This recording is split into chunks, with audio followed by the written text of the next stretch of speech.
प्यारे विद्यार्थियों, आप सभी को मेरा नमस्कार। मैं डॉक्टर नेमीचंद कुमावत, सहायक आचार्य हिंदी विषय, राजकीय महाविद्यालय की आपकी इस बीए पार्ट सेकेंड विषय हिंदी साहित्य के द्वितीय प्रश्न पत्र की आज की इस ऑनलाइन कक्षा में मैं आप सभी का हार्दिक अभिनंदन और स्वागत करता हूं। प्यारे विद्यार्थियों, आज हम बात करेंगे हिंदी निबंध के प्रमुख प्रकारों पर। इसके तुरंत पहले जो आपकी ऑनलाइन कक्षा हुई थी, जिसमें मैंने हिंदी निबंध का अर्थ और उसकी प्रमुख परिभाषाएं और हिंदी निबंध के प्रकारों पर हमने थोड़ी सी चर्चा की थी। और हिंदी निबंध के जो प्रमुख प्रकार होते हैं, मैंने पिछली ऑनलाइन कक्षा में भी आपको बताया है कि निबंधों की केवल 5 ही प्रकार होते हैं। आप विशेष तौर पे ध्यान दें। विचारात्मक निबंध, भावात्मक निबंध, वर्णनात्मक निबंध और आत्मपरक निबंध। कुछ विद्वान आलोचनात्मक निबंध एक प्रकार मानते हैं और कुछ विद्वान वैयक्तिक, संस्मरणात्मक और हास्य व्यंग्य निबंध के प्रकार भी मानते हैं। लेकिन मैंने पिछली ऑनलाइन कक्षा में भी आपको स्पष्ट किया था कि आलोचनात्मक निबंधों को विचारात्मक निबंधों में ही सम्मिलित कर लिया जाता है और जो वैयक्तिक, संस्मरणात्मक और हास्य व्यंग्य प्रधान जो निबंध होते हैं, उन निबंधों को भावात्मक निबंधों के अंतर्गत सम्मिलित कर लिया जाता है। तो प्यारे विद्यार्थियों, आप ध्यान दें, आपके प्रश्न जब ये परीक्षा में आता है, मुख्य परीक्षा में 16 अंकों का, कि हिंदी हिंदी निबंध का अर्थ स्पष्ट करते हुए या हिंदी निबंध को परिभाषित करते हुए निबंध के प्रमुख प्रकारों पर प्रकाश डालिए, इस तरह का आपके प्रश्न आएगा। तो निबंध के 5 ही प्रकार बताएं और इस तरह का आप स्पष्टीकरण दे दें कि आलोचनात्मक निबंधों को विचारात्मक निबंधों की श्रेणी में ही रखा जाता है और वैयक्तिक, संस्मरणात्मक और हास्य व्यंग्य प्रधान निबंधों को भावात्मक निबंधों के अंतर्गत ही स्थान दिया जाता है। अतः निबंध के मूलतः 5 ही प्रकार माने गए हैं। तो प्यारे विद्यार्थियों, पिछली ऑनलाइन कक्षा में हमने विचारात्मक निबंधों पर अध्ययन कर लिया है और विचारात्मक निबंधों के बाद में भावात्मक निबंधों पर भी मैंने प्रकाश डाल दिया है। आप अच्छी तरह से इसको पढ़ चुके हैं। और आज की जो हमारी मुख्य कक्षा है, निबंध का जो तीसरा प्रकार है वो है वर्णनात्मक निबंध। आज की कक्षा हम यहाँ से आरंभ करने जा रहे हैं। देखिए, वर्णनात्मक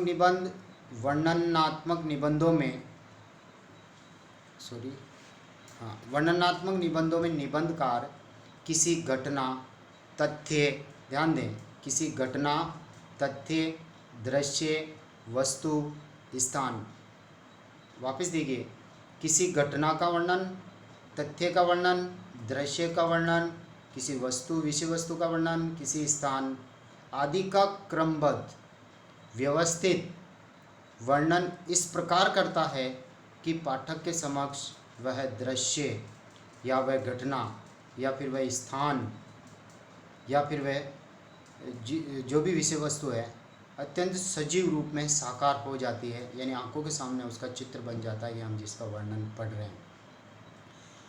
यह निबंध व्यास शैली में लिखा जाता है। इसी का एक रूप रिपोर्टाज है।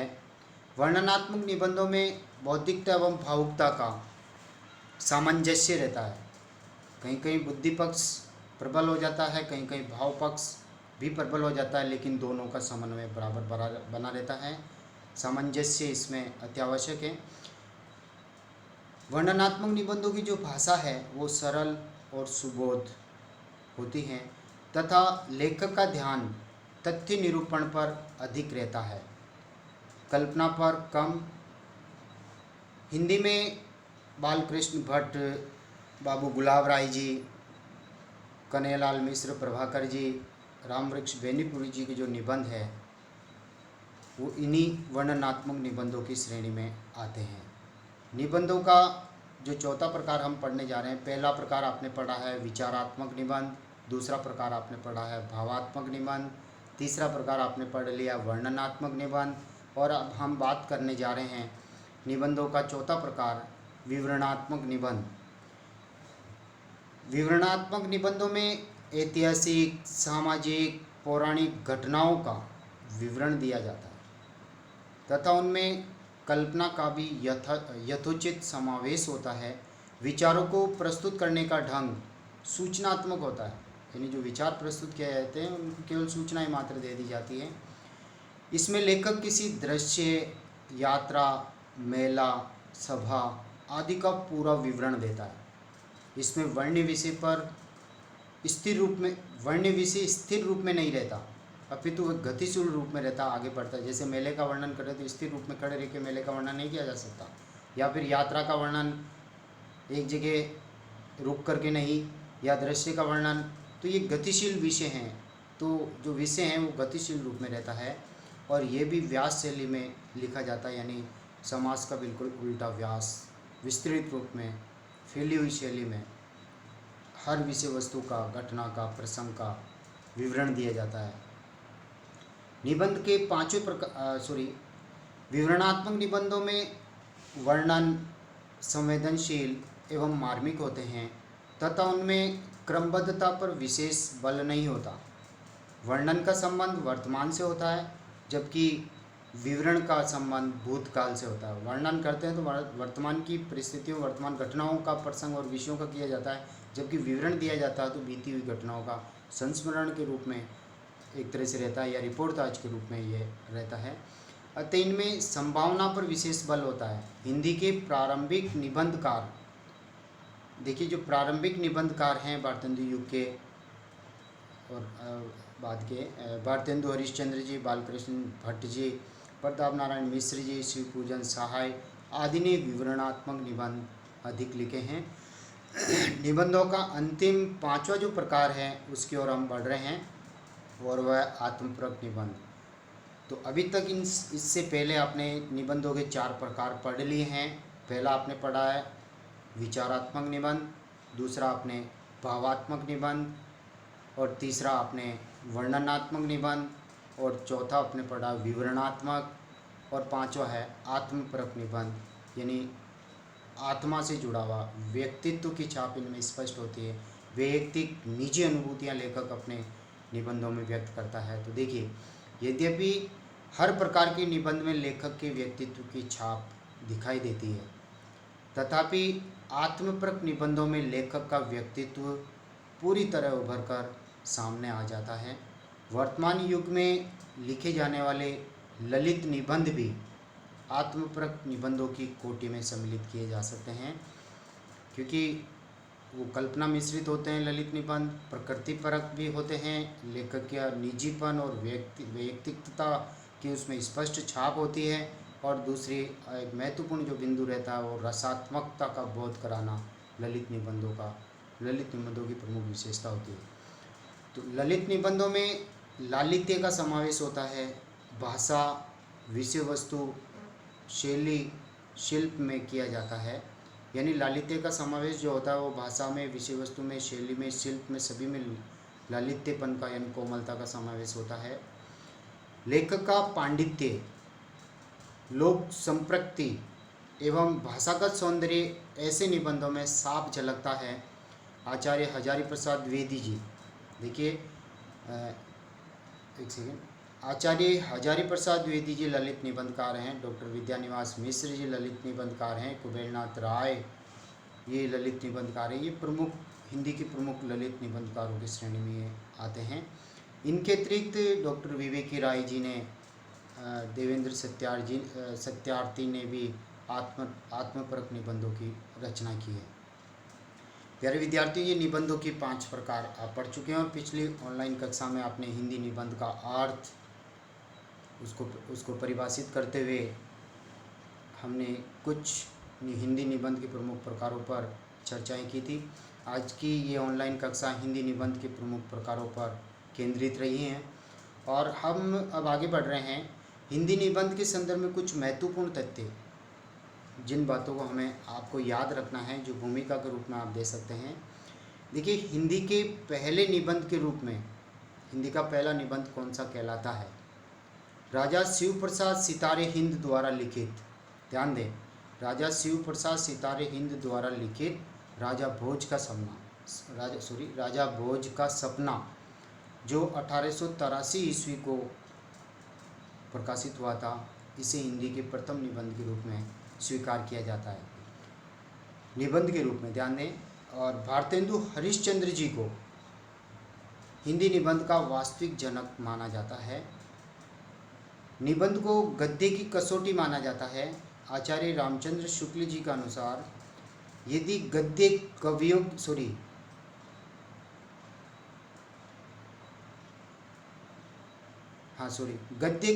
की कसौटी है, गद्य कवियों की कसौटी है तो निबंध गद्य की कसौटी है। निबंध वास्तव में गद्य की कसौटी के रूप में जाना जाता है। भाषा की पूर्ण शक्ति का विकास निबंध में अधिक संभव होता है। आचार्य शुक्ल निबंधों के सम्राट के रूप में जाने जाते हैं। जैसे कहानियों के सम्राट या उपन्यासों के सम्राट के रूप में मुंशी प्रेमचंद जी को जाना जाता है, उसी तरह से शुक्ल युग जो है, शुक्ल युग में शुक्ल जी ने जो निबंध लिखे, चिंतामणि भाग 1, 2, 3, 4 भागों में उनके विभाजित हैं।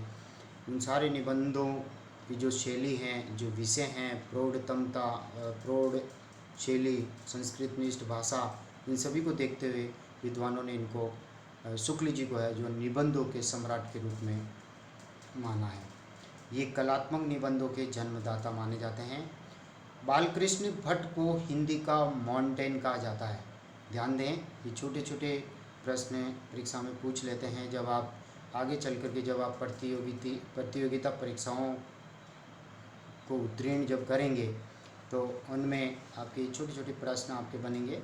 हिंदी का मॉन्टेन बालकृष्ण भट्ट को कहा जाता है। आचार्य शुक्ल ने भट्ट जी को हिंदी का स्टील भी कह करके पुकारा है। तो ये एक तरह से ये इनके लिए उपाधियाँ हो जाती है, इनके लिए विशेषण हो जाते हैं कि किसने किसको क्या कहा।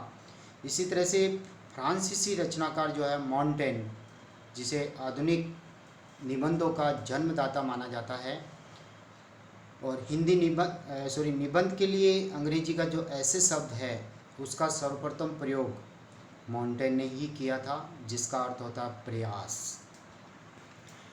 प्यारे विद्यार्थियों, अब हम निबंध की प्रमुख शैलियों पर विस्तार से पढ़ने जा रहे हैं। हिंदी निबंध की जो प्रमुख शैलियां हैं, आप ध्यान दें, आपके जो प्रश्न आता है हिंदी निबंध को परिभाषित करते हुए निबंध के प्रमुख प्रकार और शैलियों पर प्रकाश डालिए, तो ये दोनों प्रश्न भी मिश्रित रूप में भी आपके आ सकते हैं। तो यहाँ शैलियों को भी संक्षिप्त रूप में आपको समझाना होता है और हिंदी निबंध के जो प्रकार है उनका वर्णन भी आपको करना है, साथ में निबंध को परिभाषित भी आपको करना है। तो और या केवल प्रश्न केवल ऐसा आ सकता है कि हिंदी निबंध की प्रमुख शैलियों पर प्रकाश डालिए, तो 16 अंकों का एक अलग से प्रश्न भी आपका बन सकता है।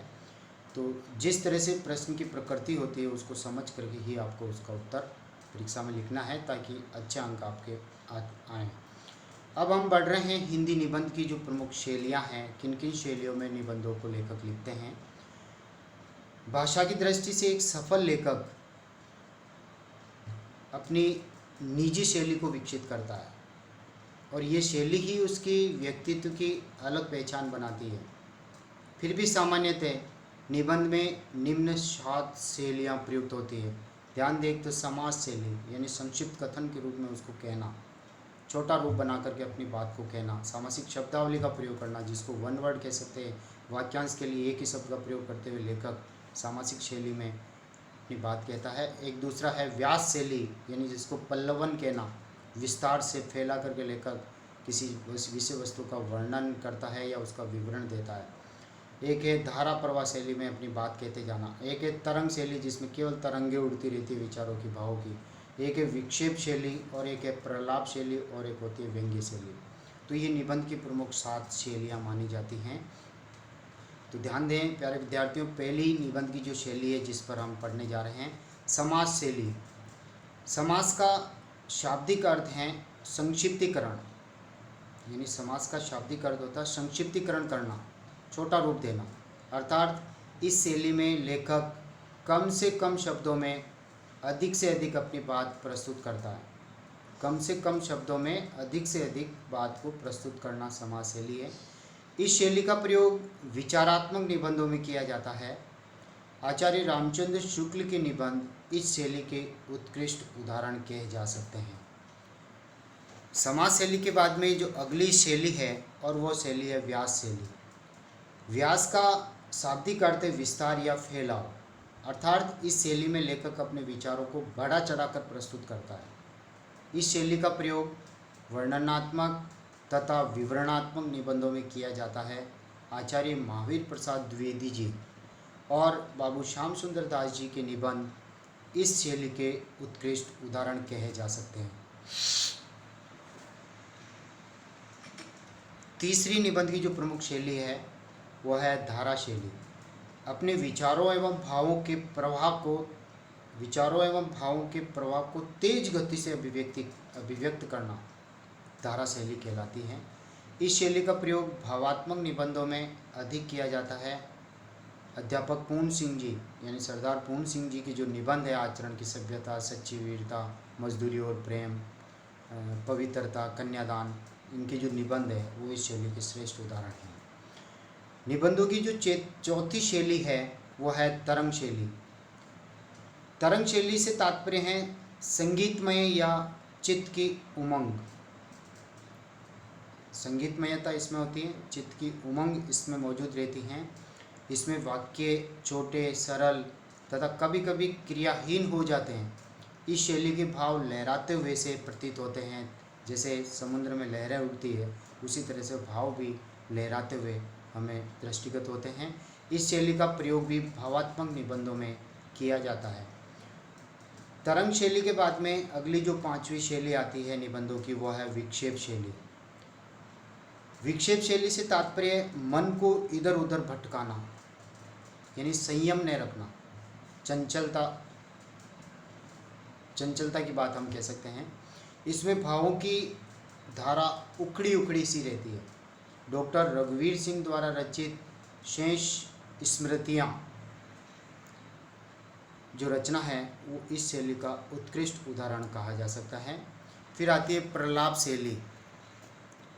प्रलाप शैली से तात्पर्य अंट संट या अनाप शनाप बात कहना, प्रलाप बोलते जाना, अर्थात जब किसी लेख में भावों की उच्छृंखलता आ जाती है तब वह प्रलाप का रूप धारण कर लेती है। उसमें भाषा खंडित तथा तीखी रहती है।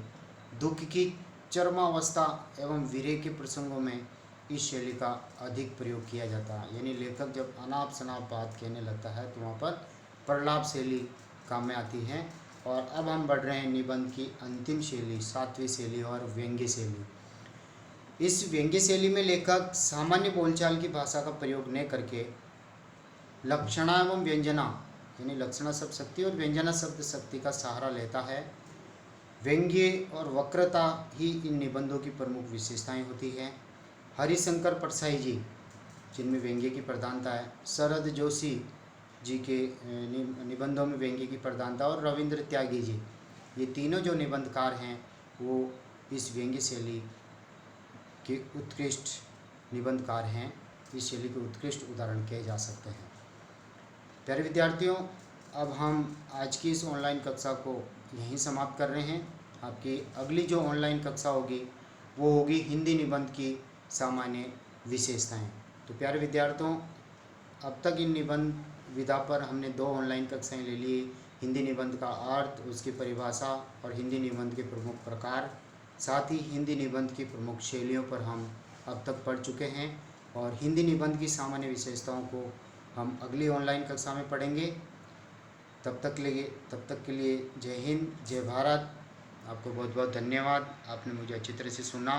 और इन सभी वीडियोज़ को आप लाइक करें, सब्सक्राइब करें और आपके साथियों को ये प्रेषित करें। हम YouTube चैनल पर इनको अपलोड कर रहे हैं, साथ ही इनके PDF नोट्स बना करके आपके व्हाट्सएप ग्रुप पे डाल रहे हैं। और इन YouTube चैनल के प्रत्येक वीडियो की जो लिंक हैं उनको भी हम आपके व्हाट्सएप ग्रुप में डाल रहे हैं। साथ ही YouTube चैनल पर हम इनकी प्लेलिस्ट बना करके सब्जेक्ट वाइज प्लेलिस्ट बना करके भी आपकी सुविधा अनुसार आपके व्हाट्सएप ग्रुप में हम शेयर कर रहे हैं। आप अच्छी तरह से अध्ययन करें, अध्ययन के प्रति जागरूक और जिज्ञासु बने। जय हिंद, जय भारत।